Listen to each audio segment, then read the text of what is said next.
Hey everyone, Mr. Happy here, and in this video I want to share with you my initial thoughts on Dancer in Endwalker. This job was my main for all of Shadowbringers, so of course I was going to look forward to seeing how they treated my little Dancy boy. Besides, I already reviewed the other range physicals, so might as well finish that off. Now, spoiler warning, I am going to include footage from one of the extreme trials from Pandemonium as Fidelos, so if you don't want to see those things, just minimize the video and just listen to the audio until you hear me say take care at the end, and then it's safe to turn it off. You've been warned. So when Dancer was introduced in Shadowbringers, it brought with it a lot of interesting conversations about party synergy and how much damage players were contributing to other players through their buffs. It helped normalize buff alignment as an expectation in the raiding scene for those who weren't already doing it, though that's not to say it was perfect. The job was borderline underpowered and overpowered at the same time due to its huge reliance on having good party members and good RNG. Whether that be critting the biggest hits that you have in your rotation, or just getting enough procs to have a good personal output in the first place. Not to mention, it had a few other design elements that were rough around the edges. So did Endwalker dig the hole deeper, or help it out? Honestly, they addressed almost every issue I had with Dancer in this expansion, and that wasn't a very big list. It maintained some element of RNG while also ensuring a more regular rotation for reliable burst. Its buffs are still insanely strong, especially if you partner up with someone else who's insanely strong, and of course have teammates that burst well inside of technical step. It also has a more streamlined burst window to give it a bit more punch when the team needs it most, and of course, it's still super mobile. On Avant will never be a disappointment to me. It still needs a bit of help, but for me, Dancer rounds out the range physical role and at least makes me feel comfortable playing any of these jobs. So for the pros, the job's RNG elements have been largely streamlined. You still gain burst of Esprit from your dance partner or your team during technical step, but now you always gain Esprit from basic weapon skills and more from your enhanced ones instead of it being random. This lets you plan around a promised minimum gauge during burst windows, or you can just save gauge for like bursting ads or something like that. Now the burst window itself also removed 2 GCDs that we had before because your single target and AoE skills now share procs, something I covered in the media tour. But in exchange, they gave them a few more skills to guaranteed press during 60 and 120 second burst windows. Starfall Dance you get from activating Devilment is just a super powerful AoE GCD. And Talana, which is a follow-up to technical step, just makes for a nice little burst with that shortened global cooldown that it gets. You also get another Fan Dance once a minute with Fan Dance 4 coming from Flourish. They all continue that identity of skills leading into other skills, which on top of the RNG was kind of a core element of Dancer that's fleshed out a little bit more here.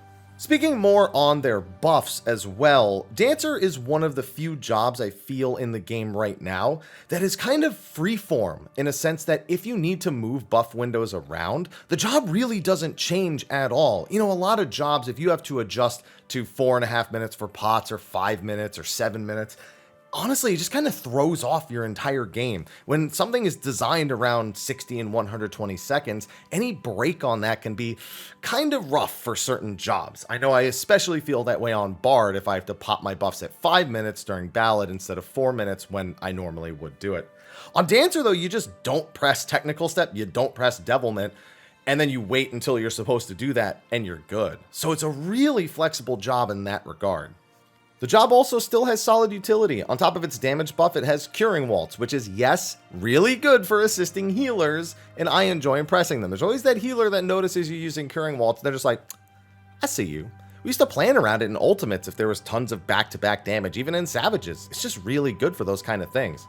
Improvisation was also reworked. It used to give you Esprit for every party member in range, and anything less than a full party was a complete disaster. Don't know how many times I had 69 gauge, and it wasn't nice. And it also used to give 5 seconds of boosted healing when you just did like a little quick tap of it between your GCD. Now, it does a heal over time while you channel it. It's a really weak heal over time, but more importantly, you can reactivate it for a damage shield. The longer you channel the improv, the bigger the damage shield is. But even at 0 stacks, it's still pretty useful. If you just tap it twice between a global cooldown, it's going to be a 5% max HP party shield. And if you have the ability to charge it all the way up, which is seldom going to happen, it can be as much as 10% of max HP for the party. So that's a big shield, even on a 120-second cooldown. And of course, for pros, mobility. I mentioned it already, but En Avant exists, and it's a blast. Don't deny me this. Now, unfortunately, the job does come with some really recognizable cons, the biggest being the job's balance issues. I describe the job as feast or famine, meaning that if your team isn't making use of your buffs, you just don't contribute as much to your team as you could on your own if you were playing something else. And honestly, even if you get the feast option right now, the job's just looking undertuned. You know, Bard's party buffs are super insanely good, and its personal DPS isn't bad. And then you have Machinist's personal output, which blows Dancer out of the water. So I think the job needs big help in the DPS category, and I don't know if that comes with trying to fix the Feast or Famine playstyle, or just giving them a few base potency buffs and kind of trying to get them close to Bard's level of personal DPS. The job also suffers from an unusually unexciting downtime phase. Again, this is nothing new, this was the same in Shadowbringers, but I guess it just has to be said. You normally want to save feathers and gauge for burst windows, and you only expend them as a means of preventing overcap outside of that. So your rotation is legit 1, 2, 1, 2, maybe 3 or 4 if they proc, and then maybe you get to use a feather because you got too many of them. Again, it's not different from Shadowbringers, but it's still definitely a con of the job. And finally, it's damage. Yeah, I know I said that already, but seriously, it's that low. I had to say it again. I seriously hope they buff it on Tuesday. Now, despite those cons, I'm hopeful because I do really enjoy playing this job. It's especially forgiving to beginners. Maybe a pro I should have listed earlier, but it's a very, very good DPS for getting players into the ranged physical role. It doesn't require a whole lot of attention. You just need to know when to press your big buttons, and you don't have to worry about this perfect alignment that some other jobs have to deal with. It's just very inviting and casual and chill and en avant. I'm done. I promise. I'm done. I promise. But anyway, I hope it gets buffed. If it doesn't get buffed enough in patch 6.05, I hope it gets buffed enough in 6.1, and I hope it doesn't sit as kind of a question mark, should I even play this job for the rest of the expansion, because that would sure be a shame, because they did a pretty good job on it overall.